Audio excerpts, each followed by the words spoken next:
Sallallahu Alaihi Wasallam menyebutkan tidak akan terjadi kiamat sampai muncul 10 tanda-tanda besar kiamat.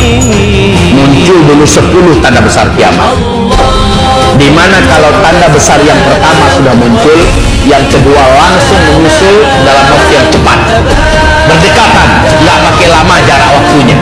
Yang ketiga lagi lebih cepat lagi. Yang keempat kalimat harazatun manzumatun fi silk in yuqta'u silk yatba'u ba'daha ba'dha. Ini hadis Imam At-Tirmidzi sahih menurut syarat Bukhari dan Muslim. Apa kata Rasulullah? 10 tanda besar kiamat itu seperti 10 butir-butir marjan. 1, 2, 3, 4, dan setiap satu butir marjan ada ruangan kosong, dimasukkan tali. Kemudian yang kedua dimasukkan juga, yang ketiga, keempat, sehingga dia tersusun oleh tali tersebut. Di bagian bawah talinya dikasih simpul. Akhirnya tertahan nggak butiran itu supaya tidak keluar? Tertahan kan? Ketika simpul itu diputus, ketika simpul itu dipotong, apa yang terjadi? Meluncurkah butiran yang pertama, lalu butiran kedua gimana? Nyusul nggak? Pakai lama atau dalam waktu cepat? Yatsba'u ba'daha ba'dha. 10 butiran itu akan saling susul menyusul. Yang pertama keluar, yang kedua menyusul, ketiga keluar sampai habis semuanya. Jadi antara satu butir dengan butir kedua nggak pakai jarak 1000 tahun, 100 tahun, 10 tahun, enggak. Jaraknya saling berdekatan. 10 tanda besar kiamat ini kaum muslimin, tujuhnya umat Islam akan menyaksikan kejadian itu. Tujuhnya. Jadi antara satu butir dengan butir kedua nggak pakai jarak 1000 tahun, 100 tahun, 10 tahun, enggak. Jaraknya saling berdekatan. 10 tanda besar kiamat ini kaum muslimin, tujuhnya umat Islam akan menyaksikan kejadian itu. Tujuhnya 1, 2, 3, 4, 5, 6, 7 umat Islam masih hidup dan masih sempat menyaksikannya.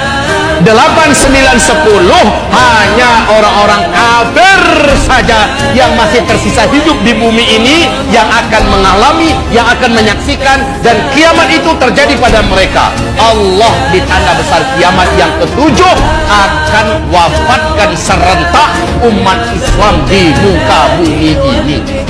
Jadi pada tanda besar kiamat yang ke-7, Allah Subhanahu wa ta'ala akan wafatkan serentak umat Islam ini di muka bumi, sehingga tidak ada satupun yang tersisa dari umat Allah. Di tanda besar kiamat yang ke-7 akan wafatkan serentak umat Islam di muka bumi ini. Jadi pada tanda besar kiamat yang ke-7, Allah Subhanahu wa ta'ala akan wafatkan serentak umat Islam ini di muka bumi, sehingga tidak ada satupun yang tersisa dari umat Nabi Muhammad. Nah, Nabi Muhammad sallallahu alaihi wasallam mengatakan, sejak beliau diutus, ya, dalam usia beliau 40 tahun, sejak beliau diutus sampai umatnya di muka bumi serentak Allah wafatkan, umat Islam ini wajib menjalani 5 fase terlebih dahulu, 5 fase sejarah. Ibarat Allah, ma'asyiral muslimin, hamba-hamba Allah yang kami muliakan. Hadis yang menceritakan 5 fase ini diriwayatkan oleh dahulu, 5 fase sejarah. Ibarat Allah, ma'asyiral muslimin, hamba-hamba Allah yang kami muliakan.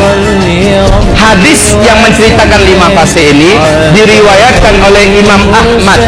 Hadis ini menurut Syekh Ahmad Syakir sebagai hadis yang sahih.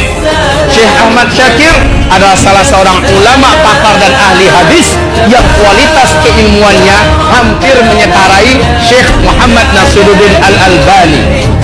Menurut Syekh Albani hadis ini hasan. Menurut Syekh Ahmad Syakir hadis ini adalah sahih. Baik. 5 fase. Fase pertama Nabi menyebutkan adalah fase ahdun nubuwah, di mana umat Islam pada fase pertama dipimpin langsung oleh Nabi Muhammad sallallahu alaihi wasallam. Berarti ini fase di mana Nabi yang langsung memimpin umat Islam. Fase ini berlangsung 23 tahun. Ini adalah sahih. Baik. 5 fase. Fase pertama Nabi menyebutkan adalah fase ahdun nubuwah, di mana umat Islam pada fase pertama dipimpin langsung oleh Nabi Muhammad sallallahu alaihi wasallam. Berarti ini fase di mana Nabi yang langsung memimpin umat Islam. Fase ini berlangsung 23 tahun. 23 tahun yaitu 13 tahun Nabi di Mekah, 10 tahun Nabi di Madinah setelah hijrah. Setelah hijrah 10 tahun di Madinah. Fase ini telah berakhir. Umat Islam secara otomatis masuk pada fase kedua. Fase kedua yaitu umat Islam dipimpin oleh para khulafaur rasyidin. Khulafaur rasyidin al-mahdiyyin.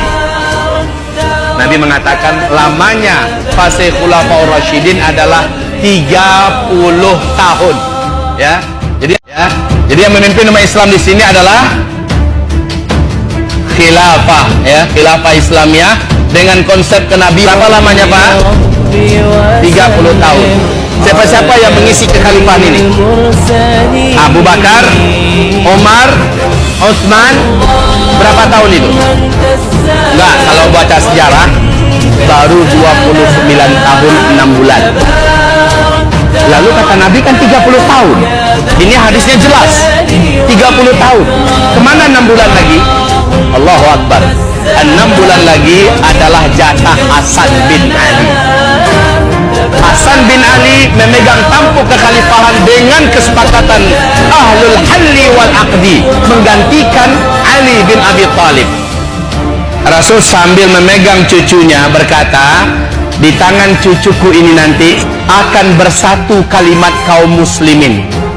Di masa beliau memegang cucunya berkata, di tangan cucuku ini nanti akan bersatu kalimat kaum muslimin. Di masa beliau, di dalam kepemimpinnya, kalimat kaum muslimin nanti akan bersatu. Masya Allah, ternyata jadi kenyataan, Pak. 6 bulan dari 29 tahun setengah, 6 bulan kekhalifahan itu Hasan bin Ali berinisiatif untuk menyerahkan kekhalifahan di tangannya kepada Muawiyah bin Abi Sufyan, di mana umat Islam ketika itu sedang terbelah menjadi 2 kubu raksasa. Satu kubu adalah berpusat pada kekhalifahan Hasan bin Ali di Madinah, berarti sebelah timur. Sebelah baratnya umat Islam dipimpin oleh Muawiyah bin Abi Sufyan, dan keadaan ini sangat buruk. Hasan tidak mau umat Islam terpecah seperti ini, maka dia berinisiatif kekhalifahan diserahkannya kepada Muawiyah bin Abi Sufyan. Hasan tidak mau umat Islam terpecah seperti ini, maka dia berinisiatif kekhalifahan diserahkannya kepada Muawiyah bin Abi Sufyan. Sejak saat itu kalimat kaum muslimin satu dunia menjadi bulat kembali. Khalifahnya adalah Muawiyah bin Abi Sufyan, genap di tahun ke-30. Allahu Akbar. Habis sudah masa kekhalifahan dengan konsep kenabian. Mulai dari tangan Muawiyah, masuklah fase ketiga. Para khalifah saat itu sudah menggunakan sistem kerajaan.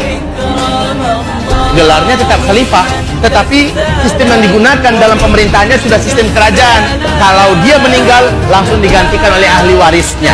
Dan ini sudah sistem kerajaan. Dan Nabi mengatakan fase ketiga, mulkan abdon, fase kerajaan Islam yang menggigit. Dan fase ini paling lama. Berapa lamanya? 1227 tahun. Kembali memimpin dunia. Siapa yang menjadi pemimpin di sini? Al-Mahdi. Al-Mahdi memimpin di sini hanya 7 tahun kata Rasulullah. Lalu beliau meninggal. Artinya di masa ini tidak ada perang sama sekali, tidak ada satupun pembunuhan, pembantaian, perampokan, pemerkosaan, kejahatan, bahkan binatang-binatang buas di hutan sana, ular-ular yang paling berbisa di gurun Sahara, seluruhnya menjadi jinak, bisa mereka Allah angkat di masa-masa ini. Hadis-hadisnya sahih. Masya Allah, harta melimpah ruah, emas pun luar biasa, bertimbun-timbun banyaknya pada masa-masa aman. Tapi kata Rasul, masa-masa aman, masa-masa khilafah Islam yang menggenggam dunia itu nggak lama, 7 atau 8, paling lama 9 tahun saja kata Rasulullah, masa ini selesai. Al-Mahdi meninggal dunia di tahun ke-7-nya, langsung digantikan